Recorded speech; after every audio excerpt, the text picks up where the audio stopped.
Hi అండి, నేను మీ వర్ష aunty. ఈరోజు అయితే బచ్చల కూర పప్పు వండుదామని డిసైడ్ అయినా.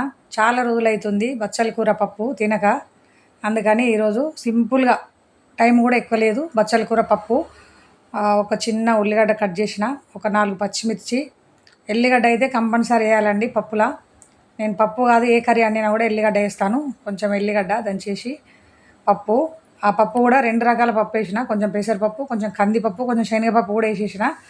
కొంచెం పాలకూర, బచ్చల కూర కట్ చేసిన లైట్గా, ఒక టమాటా యాడ్ చేసిన అందులో. పొద్దున్నైతే బచ్చల కూర పప్పు వండుతానంటే మా అమ్మాయి లొల్లి వేసింది, నేను తినని. సరే అని చెప్పేసి వండినాక టేస్ట్ చేసినాక నువ్వే తింటావా తినవా అనేది నీకే తెలుస్తుంది అని చెప్పేసి ఆమెతో ఛాలెంజ్ చేసి వండిన ఈరోజు. అప్పుడప్పుడు పాలకూర, బచ్చల కూర, తోటకూర మన ఒంట్లో పడితే చాలా మంచిది. అది మనం తినం కానీ పట్టించుకోం కానీ మంచిది అది తింటే.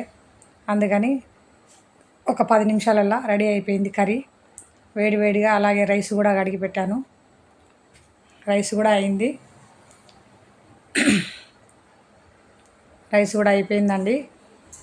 అలాగే నాకు శనివారం ఈరోజు చపాతీ అయితే చేసుకున్నాను, ఒక 2. సాయంత్రం లంచ్ చేస్తాను చపాతీలకు. వేడివేడి బచ్చల కూర పప్పు, అలాగే కొంచెం రైస్ వేసుకున్నాను. ఎందుకంటే బచ్చల కూర నాకు వద్దు అని మా అమ్మాయి అంది కదా, ఆమెకు కొంచెం తినబెడదామని చెప్పేసి అదే ప్లేట్లో కొంచెం రైస్ వేసాను. రైస్ వేసి ఆమెకు తినబెడతాను. నేనైతే చపాతి తింటాను. ఒక 10 మినిట్ల కర్రీ, వేడివేడి అన్నం రెడీ అయిపోయింది. పప్పు బచ్చల కూర నేను తింటుంటే వచ్చి జైన్ అయింది, తిన్నది. లైట్గా కొంచెం ఫస్ట్ చపాతీలను అయితే పెట్టుకొని టేస్ట్ చేసింది. సూపర్ ఉన్నదని చెప్పేసి నాకే దొరకకుండా ఫాస్ట్గా తినేసింది. ఇంకా ఈరోజు అయితే బచ్చల కూర పప్పు, చపాతీ రెడీ.